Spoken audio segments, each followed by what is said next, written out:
என் அன்புக்குரியவர்களே, எல்லாம் முடிஞ்ச பிறகு சன்ஸ் ஆஃப் காட் வெளிப்பட மாட்டான்.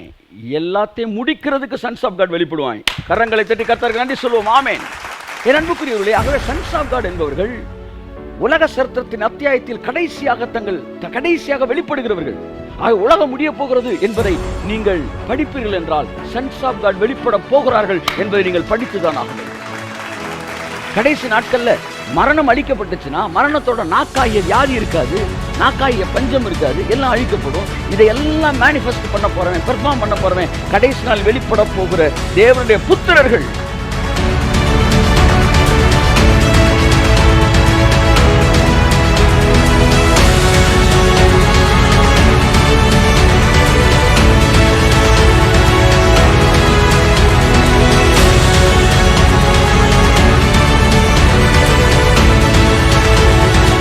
பழைய ஏற்பாட்டில் 4000 வருஷம் செயின்ஸ் ஆஃப் காட் இருந்தும் அவனை அசைச்சு பார்க்க முடியல. நீ என்னத்து பெரிய அசைச்சிட போற? ஒரே ஒரு சன் ஆஃப் காட் தூக்கி விட்டாரா தலையில. கரங்களை தட்டி கர்த்தருக்கு நன்றி சொல்லுவோம். That is what the power of son of God and sons of God.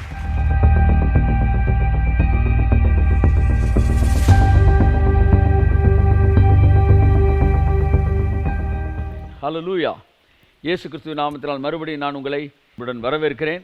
கர்த்தர் தாமே உங்களை நிறைவாய் ஆசீர்வதிப்பாராக. எனக்கு பிரியமானவர்களே, இயேசு கிறிஸ்துவின் விலையேறப்பட்ட நாமத்தினாலே கர்த்தருடைய ஆவியானுடைய பிரசனம் உங்கள் வீடுகளில் இருப்பதாக என்று சொல்லி உங்களை நான் ஆசீர்வதிக்கிறேன். என் அன்புக்குரியவர்களே, வேதவசனம் சொல்லுகிறது, ரோமர் 8ஆம் அதிகாரம், சர்வ சிருஷ்டியும் தேவ புத்திரர்கள் வெளிப்படுவதற்கு மிகவும் ஆவலோடு காத்திருக்கிறது என்கிற வசனத்தை நாம் பலமுறை வாசித்திருக்கிறோம். அதை கூட ஒரு விஷயம் நான் வாசிக்கும்படிக்கு நான் விரும்புகிறேன். ரோமர் 8ஆம் அதிகாரம் 19ஆம் வசனம் என்று நினைக்கிறேன். மேலும் தேவனுடைய புத்திரர் வெளிப்படுவதற்கு சிருஷ்டியானது மிகுந்த ஆவலோடு காத்து கொண்டிருக்கிறது. இந்த உலகத்தில் இருக்கிற எல்லா சிருஷ்டிகளும், என் அன்புக்குரியவர்களே, தேவனுடைய புத்திரர்கள் வெளிப்பட வேண்டும் என்று சொல்லி மிகுந்த ஆவலோடு காத்து கொண்டிருக்கிறதாம். எதற்காக அந்த சிருஷ்டிகள் காத்து கொண்டிருக்கிறது என்றால், இந்த உலகமானது அடிமைத்தனத்துக்குள்ளாக இருக்கிறது. என்ன அடிமைத்தனம்? மரணம் என்கிற அடிமைத்தனத்துக்குள் இருக்கிறது, வியாதி என்கிற அடிமைத்தனத்துக்குள் இருக்கிறது. ஒரே ஒரு எதிரி தான், நீங்கள் புரிஞ்சுக்கணும். அது என்னன்னா நிறைய எதிரி கிடையாது, ஒரே ஒரு எதிரி தான் மரணம். மரணம் என்கிற ஒரு எதிரிக்கு கீழாகத்தான் அந்த பழத்தை புசிக்கும் நாளிலே நீ சாகவே சாவாய் என்று சொன்னார். So there is only one enemy, his name is death. அப்போ வியாதி இல்லையா சார், வேதனை இல்லையா சார் அப்படின்னீங்கன்னா, இந்த வியாதியெல்லாம் மரணத்தின் ஆவியினுடைய எக்ஸ்டென்ஷன். ஸோ மரணம் என்ன செய்யுது? வியாதின்னு தன் நாக்கை நீட்டி ஒருத்தனை சுழட்டி, அந்த நாக்கு தான் வியாதி, அப்படியே உங்களை இழுத்து மரணம் என்கிற வாய்க்குள்ள கொண்டு செல்லுது. ஆகவே மரணம் ஒரு எதிரி, வியாதி ஒரு எதிரி, மரணம் ஒரு எதிரி கிடையாது. ஒரே எதிரி மரணம் தான். மரணத்தை அழிச்சிட்டிங்கன்னா அந்த நாக்கு என்ன செஞ்சிடும்? அந்த உயிரினத்தை அழிச்சிட்டிங்கன்னா நாக்கு செயல்படாது. அப்போ மரணம் என்கிற அசுத்தாவி அழிக்கப்படும் போது வியாதி செயலிழந்து போகிறது, தரித்திரம் செயலிழந்து போகிறது, இந்த உலகத்தின் காரியங்கள் செயலிழந்து போகிறது. இவை எல்லாம் மனுஷனை மரணத்துக்கு நேராக கொண்டு செல்ல விரும்புகிறது. பசி, பஞ்சம், பட்டினி, இது போன்ற மிகப்பெரிய நாடுகளிலே மிகப்பெரிய கொள்ளை நோய்கள் வருவதற்கு முன்பாக மிகப்பெரிய கொள்ளை நோய்கள் மூலமாய் ஜனங்கள் அழிகிறது போக மிகப்பெரிய பஞ்சத்தினாலும் ஜனங்கள் அழிகிறார்கள். அப்போ அந்த பஞ்சம் ஃபைனலாக எங்கே தான் கொண்டு போகுது? டெத்துக்கு கொண்டு போகுது. அப்போ டெத்தோடைய அந்த நாக்கு இல்லை, ஒரு நாக்கு பஞ்சம். அப்போ இந்த நாக்குகள் எல்லாம் நீங்கள் வெட்டிக்கிட்டு இருக்கக்கூடாது. இந்த உயிரினத்தை நீங்கள் அழிக்கும்போது தான் டோட்டலாக இந்த கைப்பிடிகள் எல்லாம் ஆக்டோபஸின் கரங்கள் செயலிழந்து போகிறது. ஆகவே இந்த சர்வ சிருஷ்டியும் இந்த மரணத்தின் ஆவியினால் பாதிக்கப்படுகிறது. சர்வ சிருஷ்டியும் இந்த மரணத்தின் தாக்கம், அந்த மரணத்தோட ஹீட்டு, அதுதான் பசி, பஞ்சம், பட்டினி. அந்த மரணத்தோட ஹீட்டு தான் வியாதி, கொள்ளை நோய். அந்த மரணத்தோட ஹீட்டு தான் பாருங்கள் அவமானம், நிந்தை. இது எல்லாமே ஒரு மனிதனை முடிவுக்கு நேராய் அழைத்து செல்கிறது. என் அன்புக்குரியவர்களே, இந்த மரணத்திலிருந்து விடுதலை பெறும்படிக்கு சர்வ சிருஷ்டியும் ஏகமாய் என்ன செய்தான்? பிரசவ வேதனைப்பட்டு தவிக்கிறதாம். எதுக்காகனா, தேவ புத்திரர்கள் வெளிப்பட வேண்டும், அவர்கள் வெளிப்படும் போது தங்களை விடுவிப்பார்கள் என்று எதிர்பார்த்து கொண்டிருக்கிறது. அப்போ பைபிள் என்ன சொல்லுதுன்னா, இந்த சர்வ சிருஷ்டியை விடுவிக்கக்கூடிய தேவ புத்திரர்கள் வெளிப்படுவார்கள் அப்படின்னு ஒரு சீன் இருக்குது. அதாவது வேர்ல்டு ஹிஸ்ட்ரியிலே, உலக சரித்திரத்தில் மனிதன் உண்டானது முதற்கொண்டு முடிவு வரைக்கும், முடிவு என்று நான் எதை சொல்கிறேன் என்றால், தேவனுடைய வெளியரங்கமான ராஜ்யம், தேவன் மனிதனை நேருக்கு நேராய் வந்து மாம்சத்தின்படி பார்க்கத்தக்க ஒரு வெளிப்பாடுகளுக்குள்ளே தேவன் கடந்து வருகிறக்கூடிய அந்த நாள் வரைக்கும் இருக்கிற நிகழ்ச்சிகளிலே ஒன்று தேவபுத்திரர்கள் வெளிப்படுவது. அப்போ தேவபுத்திரர்கள் வெளிப்படணும், வெளிப்பட்டு இந்த உலகத்தை இந்த பிடியிலிருந்து விடுதலை செய்ய வேண்டும் என்று சர்வ சிருஷ்டி ஏகமாக காத்திருக்கு. இந்த சர்வ சிருஷ்டியும் புனிதர்கள் வெளிப்படுவதற்கு காத்திருக்கவில்லை. The creations, all the creations are not waiting for the saints to be revealed, but the sons to be revealed. Saint வந்து வேற, சன்னு வந்து வேற. என் அன்புக்குரியவர்களே, ஒரு சன் ஆஃப் காட் வந்து செயின்ட் ஆஃப் காடாக ஆயிடுவான். ஏன்னா 2000 ரூபா நோட்டுக்குள்ள 500 ரூபா நோட்டு இருக்குது. ஆனால் ஒரு செயின்ட் ஆஃப் காடு சன் ஆஃப் காடாக மாற முடியாது. அவன் வந்து 500 ரூபா நோட்டுக்குள்ள 2000 ரூபா நோட்டு கிடையாது. சிலர் சொல்கிறாங்க, நீங்கள் செயின்ட் ஆஃப் காடாக மாறினா தான் சன் ஆஃப் காடாக மாற முடியணும். சான்ஸே கிடையாது. இல்லை, உன் பிள்ளையை விட பக்கத்து வீட்டு பிள்ளை வந்து நல்லா வந்து படித்து நல்ல மார்க் எடுக்கிறேனோ உன் பிள்ளையை தூக்கி ரோட்டில் குப்பத்தொட்டில் போட்டுட்டு பக்கத்து வீட்டு பிள்ளையை வந்து என் பிள்ளைன்னு சொல்லிடுவேன் நீ? அப்போ என்ன வந்து மனநிலையில் என்ன புத்திசாலித்தனத்தை நீ செயின்ட் ஆஃப் காட் ஆனால் தான் சன் ஆஃப் காட் ஆக முடியும்னு சொல்கிற? சன் ஆஃப் காட் என்பது உறவு. செயின்ட் ஆஃப் காட் இருந்துச்சுன்னா இட் இஸ் அ ப்ராஃபிட். நீ எப்படி வந்து தானாக வந்து குழந்தைகளுக்கு அவருடைய பிள்ளைகளுக்கு வரக்கூடிய பல குணநலன்களை வந்து செயின்ட்ஸுன்றது. நீ செயின்ட்டுன்றத வச்சு நீ சன்னாக மாறவே முடியாது. இன்னும் சொல்லப்போனால் ஒருத்தன் செயின்ட் ஆஃப் காடாக இருந்தான்னா அவன் சன் ஆஃப் காட் ஆகவே முடியாது. எழுதிக்கங்க, சன் ஆஃப் காட் ஆகணும்னா அவன் வந்து என்ன செய்யணும்னா தான் பாவி என்பதை உணர்ந்து எனக்கு ஒரு இரட்சகர் தேவை என்பதை அறிந்து இயேசுவே ஆண்டவர் என்று இருதயத்தில் விசுவாசித்து சிலுவையில் அவர் எனக்காக செய்து முடித்ததினால்தான் இந்த பாவத்திலிருந்து நான் விடுதலையாக முடியும், அதுவரை நான் பாவியாக தான் இருக்கிறேன் என்பதை உணர்ந்து இயேசுவே ஆண்டவர் என்பதை உணர்ந்து அவர் இருதயத்தில் விசுவாசித்து வாயிலே அறிக்கையிடும் போது தான் பிள்ளையாக மாறணும். அப்போ பிள்ளையாக மாறணும் அப்படின்னா ஒருத்தன் தன் பாவின்றதை உணரணும். நீ செயின்ட்ன்ற மனநிலையோட உள்ளே வந்தினா மண்டையில் தட்டி வெளியே அனுப்பிச்சிடுவார். ஏன்னா செயின்ட் யாருமே பிள்ளையாக முடியாது. சின்னன் ஃபீல் பண்ணுற மட்டும்தான் பிள்ளையாக முடியும். அப்போ இதிலே வந்து நீ வந்து செயின்ட்டாக இருந்தேன் அதனால் ஏசப்பா பிள்ளையாயிட்டேன்னா நீ வந்து பிள்ளையாகிறதுக்கு முன்னாடி நான் ஒரு பாவின்னு சொன்ன பற்றி அங்கேயே நீ செயின்ட்டுன்ற ரெடி ஆகி போச்சு.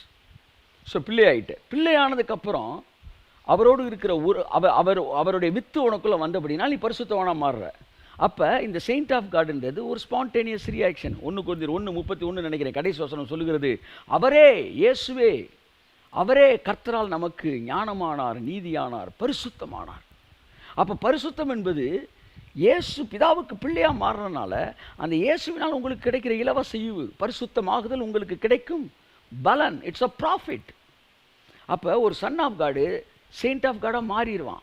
ஏன்னா இப்போ என் பையன் வந்து என் கேரக்டர் அவனுக்குள்ள அப்படியே என்ன செய்யுது, வெளிப்படுது. அவன் அதுக்குன்னு தனிப்பட்ட முறையில் எந்த பயிற்சி எடுக்கலை. ஆனால் என்னுடைய குணம் வந்து அந்த வித்து அவனுக்குள்ளே இருக்கிற அப்படின்னால் அவன் வந்து அவனுக்குள்ளே இருக்கிற அப்படியே தானாக என்ன செய்யுது, வெளிவருது. பாருங்கள், வந்து அவன்கிட்ட வந்து நீங்கள் ஒரு ஏபிசி கேட்டிங்கன்னா அவன் வந்து என்ன செய்கிறான், வந்து ஏபிசியை வந்து அவனை மாதிரி பிள்ளைங்க வந்து 3-4 பிள்ளைங்க சொல்லுங்க பார்த்தீங்களா, அவன் ஏபிசி சொல்லிட்டு இது இந்த பிள்ளை எப்படி சொல்லணும் அந்த பிள்ளை எப்படி சொல்லணும் குரலை மாற்றி பேசுகிறான். இந்த மிமிக், இந்த வந்து மோனோ ஆக்டிங் இதெல்லாம் வந்து எங்கேருந்து வந்துச்சு, ஏன் வித்து எனக்குள்ளே இருந்த வித்து அது வந்து இப்போ அவனுக்குள்ளே போயிடுச்சு. அவனுக்கு யார் சொல்லிக் கொடுத்தது, தானாக வருது.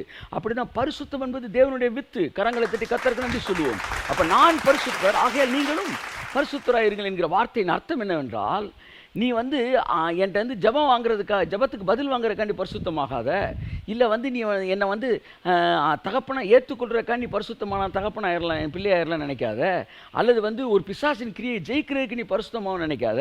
பரிசுத்தத்தை வச்சு இதெல்லாம் நடப்பிக்கிறதுக்காண்டி நீ பரிசுத்தமாகாத. நான் பரிசுத்தர் ஆகையால் நீங்களும் பரிசுத்தராயிருங்கள். கரங்களை தட்டி கர்த்தருக்காண்டி சொல்லுவோம். பரிசுத்தத்தின் ஒரே ஒரு நோக்கம், ஒரே ஒரு குறிக்கோள் என்னவென்றால், தகப்பனுடைய வித்து பரிசுத்தமாக இருக்கிறதுனாலே பிள்ளையின் வித்து பரிசுத்தமாய் மாறுகிறது. ஒரு சன் ஆஃப் காட் ஆட்டோமேட்டிக்காக ஸ்பான்டேனியஸாக ஒரு செயின்ட் ஆஃப் காடாக மாறிடுவான். ஆனால் ஒரு செயின்ட் ஆஃப் காட் தலைகளை நின்னாலும் சன் ஆஃப் காடாக மாற முடியாது. அதனால தான் என்ன சொல்கிறேன்னா, மாடு வந்து வண்டி இழுத்துட்டு போயிடும், ஆனால் வண்டி மாடை இழுக்காது. Son of God saint of காட்ன்ற ஒரு மனநிலையை பிள்ளைகளுக்கு தந்து இழுத்துட்டு போயிடும். ஆனால் செயின்ட் ஆஃப் காட்ன்ற உடஞ்சி போன ஒரு வண்டி மாடை இழுக்க முடியாது. என் அன்புக்குரியவர்களே, வண்டி வந்து மாடை இழுக்காது.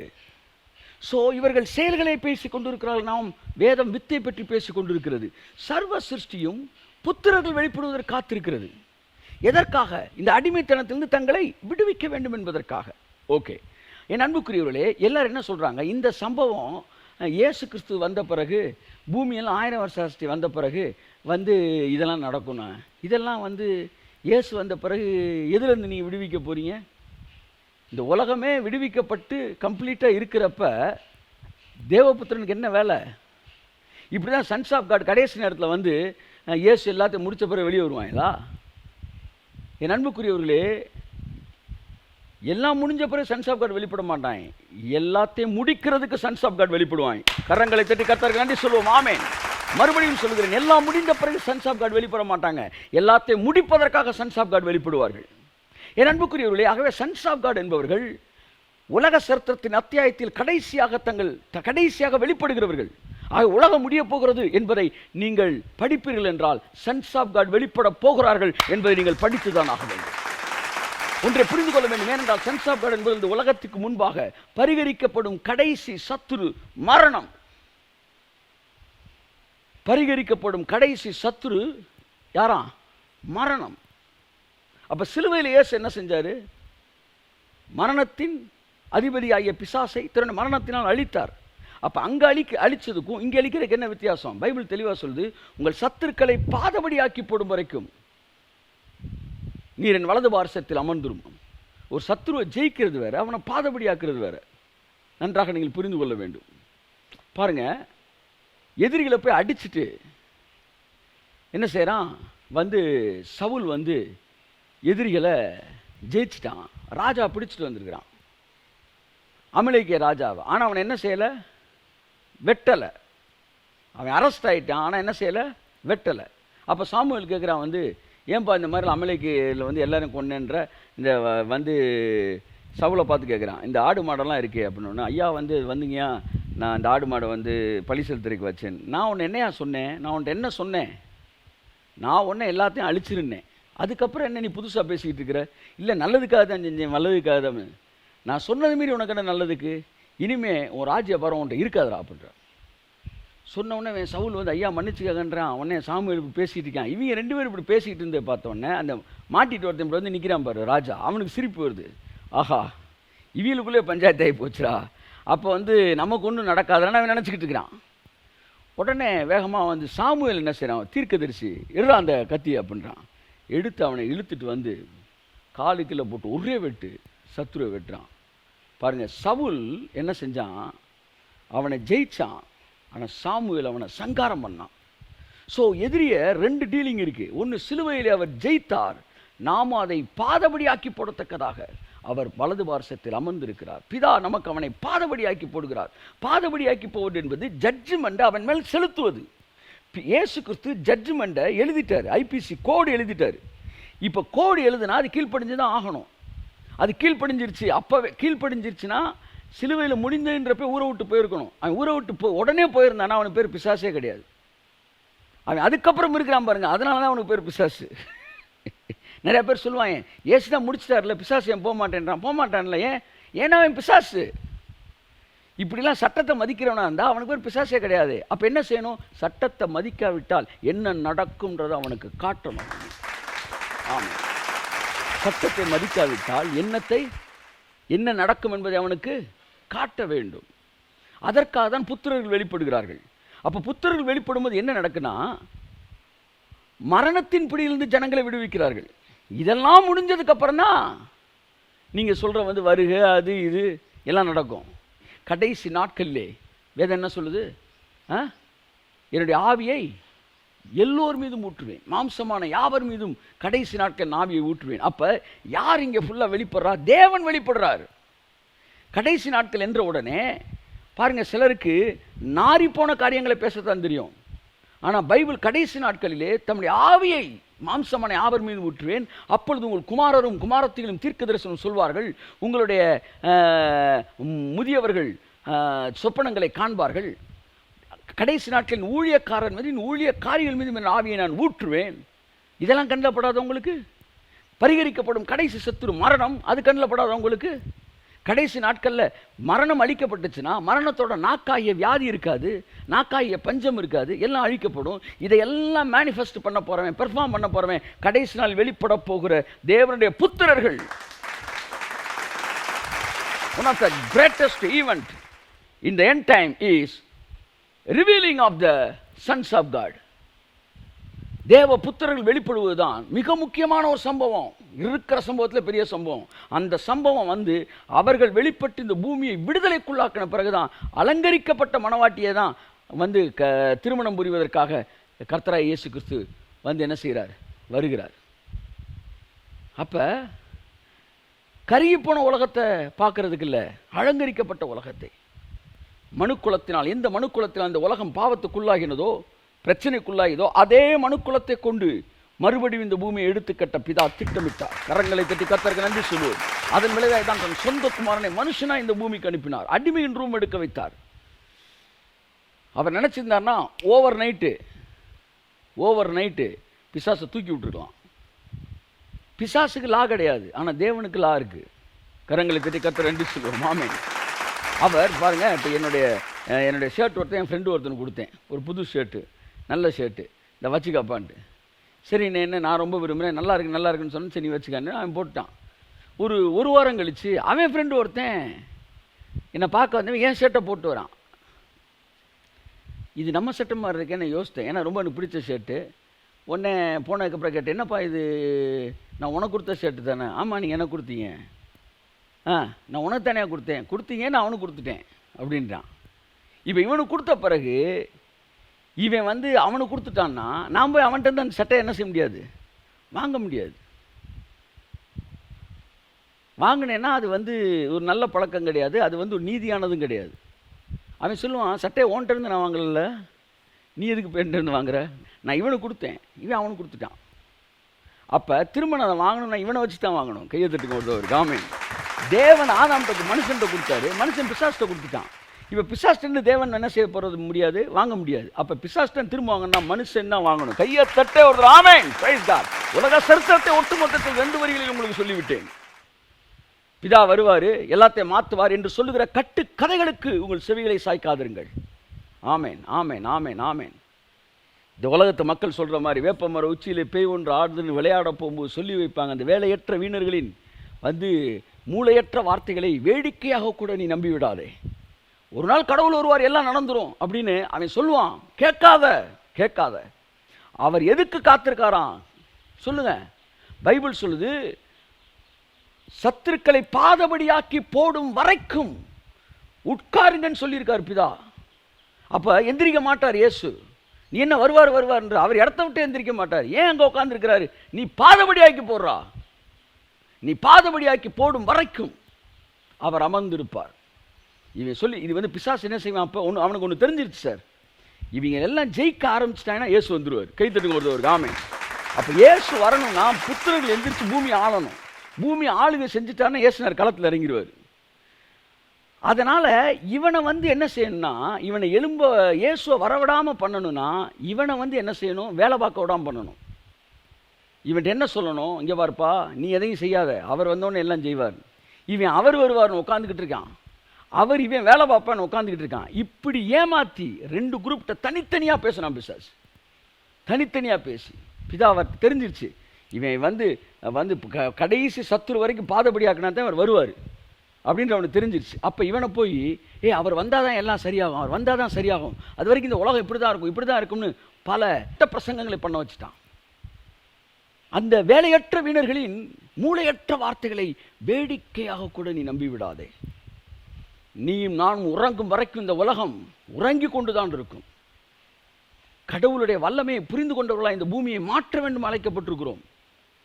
அப்போ கிரியையே இல்லாமல் நீ என்ன செஞ்சுக்கிட்டு இருக்கிற? அவரோட வல்லமையை கிரியையினாலே காட்டாமல் நீ தூங்கிட்டு இருக்கிற விசுவாசம் 2000 வருடமாக செத்த விசுவாசமாக இருக்கிறது. அதனால விசுவாசமே இல்லாமல் வெறும் கிரியை நம்புறான் பார் ஒருத்தன், சாதிச்சுட்டு போயிடுறான். இன்னைக்கு அவன் கையை காத்துக்கிட்டு உட்காந்துக்கிட்டு இருக்கிற. கடவுளுடைய வல்லமே இல்லாமல் ஒரு மனிதன் தனிப்பட்ட முறையிலே தன் செயலை நம்பினவன் மேலே வந்து நிற்கிறான். நீ வல்லமே நம்பிட்டு விசுவாசித்துட்டு ஒரு செயலும் பண்ணாமல் உட்காந்துட்டு பிச்சைக்காரர்கள் அந்த பூமியில் வாழ்ந்து கொண்டு இருக்கிறோம். காரணம் என்ன? இயேசு வருவார் என்று உன்னை மதிமயக்கண பிரசங்கங்கள் பண்ணினபடினாலே. இயேசு வந்த பிறகு எல்லாம் மாறாது, எல்லாம் மாறின பிறகு தான் இயேசு வருவார். கரங்களை தட்டி கர்த்தர் கண்டி சொல்லுவோம். மறுபடியும் சொல்லுகிறேன், இயேசு வந்த பிறகு எல்லாம் என்ன செய்யாது? மாறாது. எல்லாம் மாறின பிறகுதான் இயேசு வருவார். ஏனென்றால் வரும்போது புதிய எருசலேம் அலங்கரிக்கப்பட்ட மணவாட்டியாக இருக்க வேண்டும். கருகி போன ஒரு எருவாட்டியை போல அல்ல, அலங்கரிக்கப்பட்ட மணவாட்டியாக இருக்க வேண்டும். அப்போ தேவபுத்திரர்கள் எல்லாரும் மரணத்தின் பிடியிலிருந்து எங்களை விடுவிப்பார்கள் என்று சர்வ சிருஷ்டியும் ஏகமாய் காத்திருக்குதான். அப்போ இந்த சர்வ சிருஷ்டியும் இயேசு வந்த பிறகு தேவ புத்திரர்களுக்கு ஏன் காத்திருக்கு? ஏன் சார், சூரியனே ஊச்சிருச்சு, எதுக்கு வந்து 1000 வால்ஸ் பல்பு போய் வெயிட் பண்ண போகிறோம் நம்ம? அப்போ அவர் வந்ததுக்கப்புறம் புத்திரர்களுக்கு ஏன் காத்திருக்கு? அப்போ புத்திரர்கள் காத்திருக்குன்னா அவர் வர்றதுக்கு முன்னாடி நடக்கிறது. சரி, புத்திரர் வெளிப்பட்டு என்ன செய்கிறாங்க? இந்த சிருஷ்டியை விடுவிக்கிறார்கள். One of the greatest events end time is revealing of the sons of God. எப்படி வஞ்சிச்சான் பாருங்க. பிசாசு எப்பொழுதும் உங்களை சினிமாவை வைத்து வஞ்சிப்பதில்லை. பிசாசு எப்பொழுதும் உங்களை வந்து உலகத்தின் பாவங்களை வைத்து வஞ்சிப்பதில்லை. பிசாசு எப்பொழுதும் உங்களை வசனத்தை வைத்து தான் வஞ்சிக்கிறான். பிசாசு தீமையானதை கொண்டு உங்களுக்கு மரணத்தை தருபவன் அல்ல. புரியுதா உங்களுக்கு? தீமையானதை கொடுத்து மரணம் தரமாட்டேங்க. ரோட்டில் போய் உங்களுக்கு வந்து நீங்கள் வந்து உங்களுக்கு விஷத்தை வந்து டாஸ்மாகில் இருக்கிற ஒரு பாட்டிலில் போட்டு வச்சுருந்தான்னா நீங்கள் சாகவே மாட்டீங்க. ஏன் தெரியுமா? நீங்கள் நம்மளாம் டாஸ்மாக் போகவே மாட்டோம். ஓகே, அதனால் விஷத்தை கொண்டு போய் உங்கள் வீட்டு பானையில் கலைக்கிறான் பாருங்கள். ஏன்னா நீ வீட்டில் இருக்க தண்ணியை தான் குடிப்பேன்னு. அதனால் இந்த சோ கால்டு ப்ரீச்சர்ஸோட வாயில் அந்த அந்த வசனத்தை பிரசங்கம் பண்ணது விஷத்தை கலக்கி வைக்கிறான். பார்ப்பதற்கு அப்படியே ஒரு பரிசுத்தவான்களை ஒரு தோற்றத்தை கொடுக்குறான். அது அவர்கள் வேண்டுமென்று செய்கிறார்கள் சொல்லவில்லை, தங்களை அறியாமல் அதை செய்து கொண்டிருக்கிறார்கள். அதனால தான் ரோமர் 7ஆம் அதிகாரத்தில் ஒரு வசனம் சொல்லுது, நான் வாசிக்கிறேன். பிசாசு எப்போவுமே தீமையானது கொண்டு அழிக்க மாட்டான், நன்மையானதை காட்டி தான் உங்களை அழிப்பான். செயின்ஸ் ஆஃப் காட் முக்கியம்டா, செயின்ஸ் ஆஃப் காட் முக்கியம்டா, சன் ஆஃப் காட் அவன் சொல்கிறான்னு கேட்டுக்கிட்டு இருக்காருன்னு. செயின்ட்டு ஆமாம் ரொம்ப முக்கியமானது, செயின்ட்டு ரொம்ப முக்கியமானது. வெறும் மாட்டு வண்டி வச்சு என்ன பண்ணுவ நீ? 500 ரூபா நோட்டுக்குள்ளே 2000 நோட்டு வராது. ஆனால் 2000 நோட்டுக்குள்ள 500 ரூபா நோட்டு இருக்குது. சன்ஸ் ஆஃப் காட்னாலே அதுக்குள்ளே செயின்ஸ் ஆஃப் காட் இருக்குது.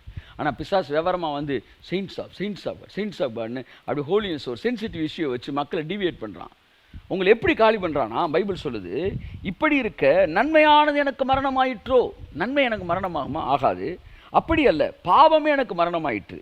பாவம் கற்பனையினால் மிகுந்த பாவம் உள்ளதாகும்படிக்கு, இது வரைக்கும் உங்களுக்கு புரியாட்டாலும் பரவாயில்ல, இனிமேல் நான் சொல்ல போகிற வரியை நல்லா வாசிங்க. எனக்கு நன்மையானதை கொண்டு எனக்கு மரணத்தை உண்டாக்கினது. பிசாசு தீமையானதை வச்சு உங்களை காலி பண்ண மாட்டான், நன்மையானதை வச்சு தான் உங்களை காலி பண்ணுவான். உங்கள்ட்ட பேசுகிற சப்ஜெக்ட் எல்லாம் அப்படியே பழமாக இருக்கும்.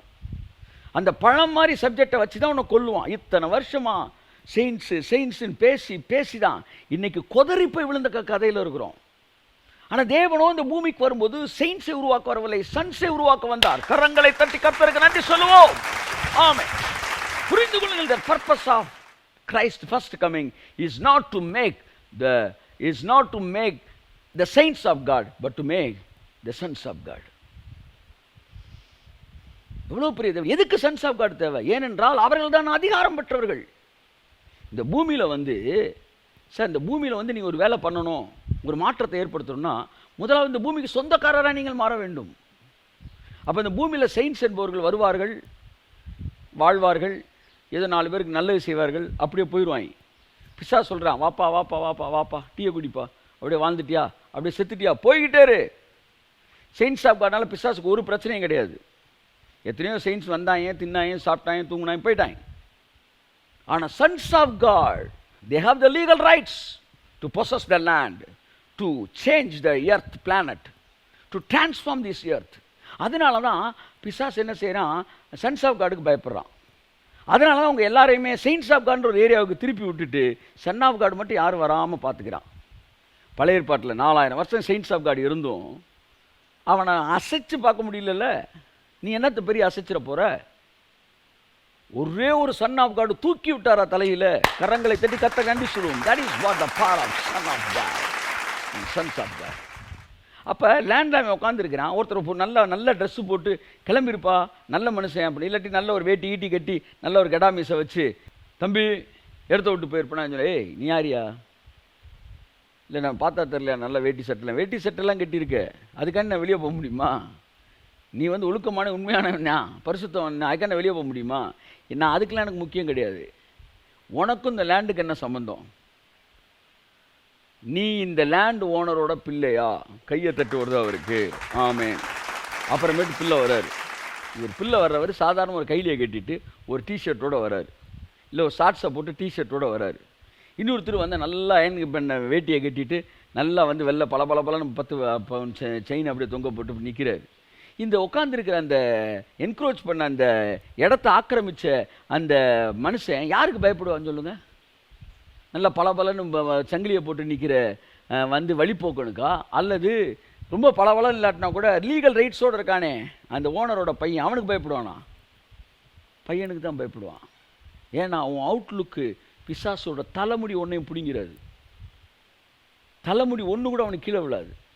ஆனால் நீ தேவனுடைய குமாரன் அப்படின்னு சொல்லிட்டினா யூ ஹாவ் லீகல் ரைட்ஸ்னு அவனுக்கு தெரியும். அதனால தான் இந்த சப்ஜெக்டை பேச விடாமல் பிசாசு கொதிக்கிறான் பாருங்க, கொதிக்கிறான். அன்புக்குரியவர்களே, ஆகவே சர்வ சிருஷ்டியும் ஏகமாய் காத்திருக்கிறது. யாருக்காக? தேவ புத்திரர்கள் வெளிப்படுவதற்காக. ஓ, புனிதர்கள் வெளிப்படுவதற்கு இந்த உலகம் காத்திருக்கவில்லை, புத்திரர்கள் வெளிப்படுவதற்கு காத்திருக்கிறது. ஸோ இந்த வெளிப்பாடு தான் பூமியை விடுதலையாக்க வல்லமை உள்ளதாக இருக்கிறது என்பதை நீங்கள் ஒரு நாளும் மறந்துவிடக்கூடாது.